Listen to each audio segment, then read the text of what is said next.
이걸 대체 왜 먹을 생각을 했을까요? 독보적인 생김새만큼이나 호불호가 크게 갈리는 게 번데기인데요. 눈 마주치면 얼른 피하고 먹는다. 정체를 알고 나니 못 먹겠다. 한국인은 독초도 먹는데 번데기라고 못 먹을 거 있냐? 훌륭한 단백질원이다 등등. 생각해보니까 다 맞는 말이더라고요. 그래서 아무렇게나 자라는 독초나 보고 같은 생선도 먹는데 번데기는 뭐 나이스한 편이죠. 생긴 게 이래서 그렇지 번데기는 정말 깨끗한 곤충이고 영양소도 괜찮거든요.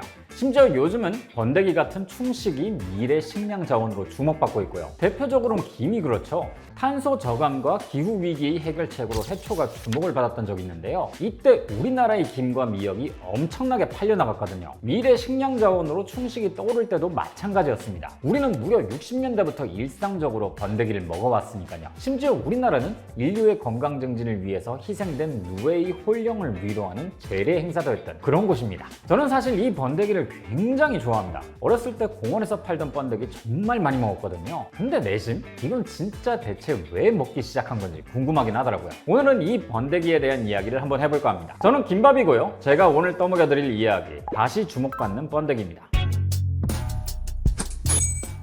일단 이 번데기가 뭔지부터 설명을 해드려야겠죠. 시작은 이 누에나방부터입니다. 누에나방의 애벌레를 누에라고 하죠. 누에는 태어난 뒤에 한 달 정도를 열심히 먹기만 합니다. 주로 뽕잎을 먹죠. 그리고 어느 순간 밥을 먹지 않고 씨를 토해내기 시작합니다. 이 씨를 견사라고 하고 이걸 가공하면 명주실이 되죠. 누에는 이 실로 자신의 몸을 감싸면서 고치를 만들고 이 안에서 번데기로 변하게 됩니다. 바로 이때 고치를 뜨거운 물에 삶아서 씨를 풀어내죠. 이 실로 비단을 짜는 거고요. 그럼 고치 안에 들어갔던 번데기가 남겠죠? 이걸 우리가 먹게 되는 겁니다. 이렇게 누에를 사육해서 견사를 넣고 생산하는 일을 양잠업이라고 하는데요. 우리가 어쩌다 번데기를 먹기 시작한지를 알려면 이 양잠업에 대한 이해가 필요합니다. 비단은 고대 때부터 가치가 높았고 직물의 왕이라고도 불렸습니다. 우리나라를 비롯해서 중국, 일본에서도 누에를 많이 키웠죠. 조선시대 당시 양잠은 국가의 핵심 산업이었습니다. 이때 한양의 이곳저곳에다 양잠을 할 수 있는 국립 양잠소를 설치했고 한강 이남 지역엔 누에의 먹이인 뽕나무를 대거 심어뒀죠. 롯데월드와 고급 아파트들이 빼곡한 서울 송파구 잠실, 이 잠실의 잠이 누에 잠자입니다. 잠실은 누에를 치는 방이란 뜻이고요. 과거 잠실 지역은 양잠 역사에서 아주 중요한 역할을 했던 곳입니다. 누에를 치고 명주실을 뽑고 또 그 명주실로 비단까지 직조했으니까요. 양잠과 비단 생산은 6.25 전쟁이 끝난 후에도 계속 이어졌습니다. 1950년대 전후 재건 후에 우리나라에선 수출 산업을 육성하기 시작했는데요.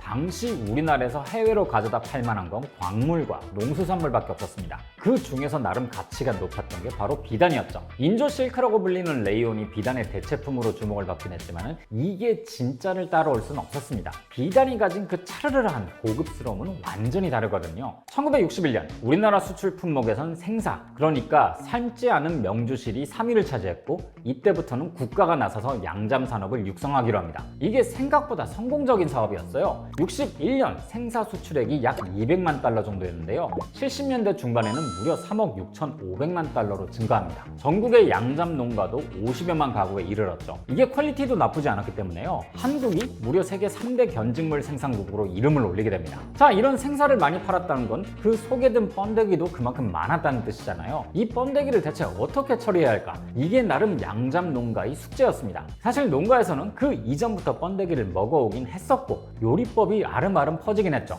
그리고 이땐 충식을 한다는 게 아주 막 충격적이거나 그렇지는 않았습니다. 우리나라도 나름의 충식을 하고 있었거든요. 들판에 메뚜기도 잡아먹고 그랬으니까요. 번데기도 그렇게 먹기 시작했던 거죠. 근데 문제는 이게 양잠 농가들의 간식 수준으로 끝내기는 양이 너무 많았다는 겁니다. 새로운 수요가 필요했죠. 이때까지만 해도 번데기를 돈 주고 사 먹는다는 생각을 하진 못했습니다. 돈을 받고 팔기 위해서는 상품처럼 보여야 했죠. 그럴 만한 게 가치가 있어야 팔릴 테니까요. 누가 먼저 이 번데기를 먹기 시작한 건지는 알 수 없는데요. 번데기를 먹었다는 기록이 신문에 처음 등장한 건 60년대 초반입니다. 학교 앞 노점상에서 번데기를 팔았다는 거죠. 아이들은 늘 배가 고픈 게 디폴트니까 이 구수하고 달짝지근한 냄새의 번데기가 굉장히 잘 팔렸다고 합니다. 생긴 것도 그렇고 일단은 곤충이기 때문에 때문에 호불호가 강한데요. 저는 사실 지금도 생각나면 통조림 번데기를 사 먹습니다. 예전에는 이 종이컵 하나로는 성에 안 차서요. 냄비 하나 가득 해달라고 어머니한테 졸랐던 기억이 있는데요. 짭조름하고 고소하면서도 이 국물의 감칠맛이 번데기에 배어들어서 계속 막 들어가는 매력이 있죠. 당시엔 정말 많은 사람들이 번데기에 빠져 있었습니다. 포장마차에 가면은 기본 안주로 나오거나 번데기탕을 팔기도 했고 저처럼 간식으로 먹었던 아이들도 많았죠. 물론 지금도 흔하게 볼 수 있지만은 이게 나름 단백질과 불포화 지방산이 풍부해서 영양가도 높고 키틴질이 많이 들어가 있어서 포만감도 느낄 수 있는 음식이었거든요. 사실 이때는 건강을 챙기기 위해서 먹었다기보다는 저렴한데 맛있었기 때문이었지만요. 그런데 국내 양잠 산업에도 위기가 찾아옵니다. 우리나라에서 생사를 많이 수입해가던 일본이 경제적으로 크게 흔들렸거든요. 1974년 오일 쇼크 때 일이었죠. 생사를 일본에서 너무 안 사가니까 재고가 남아돌기 시작한 거예요. 76년에는 국내에서 생산한 생사의 60% 이상이 재고로 남을 정도였죠. 이러니 별 수 없이 생산량을 확 줄여야 했고요. 또 노동 인력도 점점 줄어들었습니다. 도시화, 산업화로 농촌 인구가 도시로 다 빠져나가기 시작했거든요. 그리고 이 양잠 산업이 생각보다 아주 노동집약적입니다. 매일 사료를 공급해야 하고 온도나 습도 같은 환경 조건을 세심하게 관리해야 하거든요. 또 씨를 풀고 고치를 삶는 과정도 손이 정말 많이 갑니다. 수익성은 떨어지고 농촌 인구는 줄어드는 것과 동시에 고령화되다 보니 많은 농가에서 양잠을 포기하게 됐죠. 국내 최대 양잠 지역인 경상북도의 농가들마저 하나둘씩 양잠에서 손을 떼게 됐습니다. 대신 과일을 키우기 시작했죠. 양잠보다 훨씬 더 돈이 되니까요. 동시에 번데기의 전성기도 서서히 막을 내리게 됩니다. 80년대부터는 생사와 고치를 중국에서 수입해서 쓸 지경까지 오게 되었고 저렴했던 번데기의 가격도 조금씩 오르기 시작했죠. 파는 것도 전에 비해서 확실히 줄어들긴 했는데요.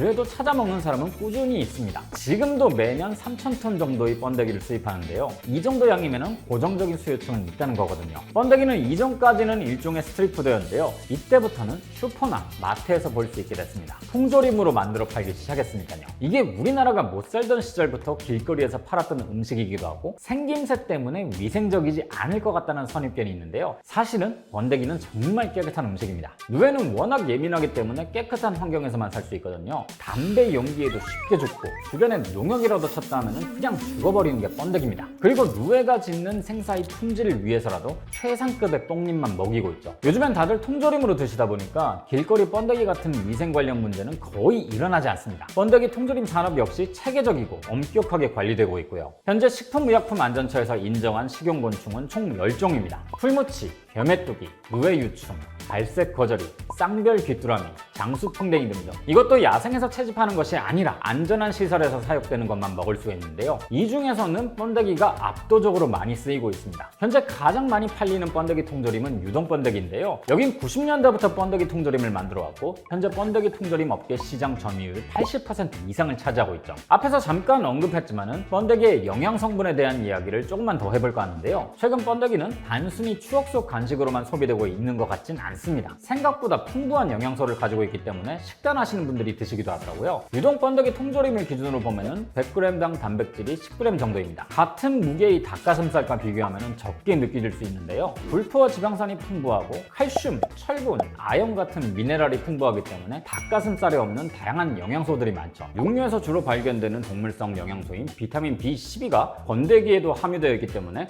식물성 식품을 주로 섭취하는 분들에게도 괜찮은 식재료가 될 수 있습니다. 또 필수 아미노산과 적당한 양의 지방이 들어있어서 포만감이 오래 지속된다는 장점도 있죠. 다이어트 할 때 사실 가장 힘든 게 공복 스트레스인데 이 부분은 어느 정도 도움이 될 것 같네요. 가격도 저렴한 편이고 통조림이라서 바로 따먹을 수 있다는 것 역시 장점이고요. 복합적으로 평가하면 장점이 확실한 것 같긴 합니다. 다시 돌아와서 번데기 같은 충식이 점점 주목을 받는 것은 결국 지속 가능성 때문입니다. 단백질 1g을 만들어내는데 발생하는 탄소 배출량이 다른 육류에 비해서 낮고 사육 효율도 좋으니까요. 그냥 맛있어서 먹어온 건데 갑자기 이게 기후와 환경을 위한 음식이라고 하니까 나름대로 번데기 매출에 기여를 한 저로서는 어쩐지 좀 뿌듯해지는 것 같습니다. 물론 이 충식이라는 게 쉽지는 않습니다. 진입장벽이 높은 편이죠. 하지만 이 번데기는 그래도 우리나라에서만큼은 정서적인 장벽이 낮은 것 같습니다. 요즘에도 고깃집 같은 곳에 가면은 밑반찬으로 나오는 경우가 있으니까요. 덕분에 여전히 다른 나라보다 더 적극적인 소비가 이루어지고 있죠. 번데기는 다양한 모습으로 소비됐습니다. 양잠 과정에서 남아도는 번데기를 처리하기 위해서 먹기 시작했고 나중엔 저렴한 간식이자 술안주로 소비됐죠. 그리고 이젠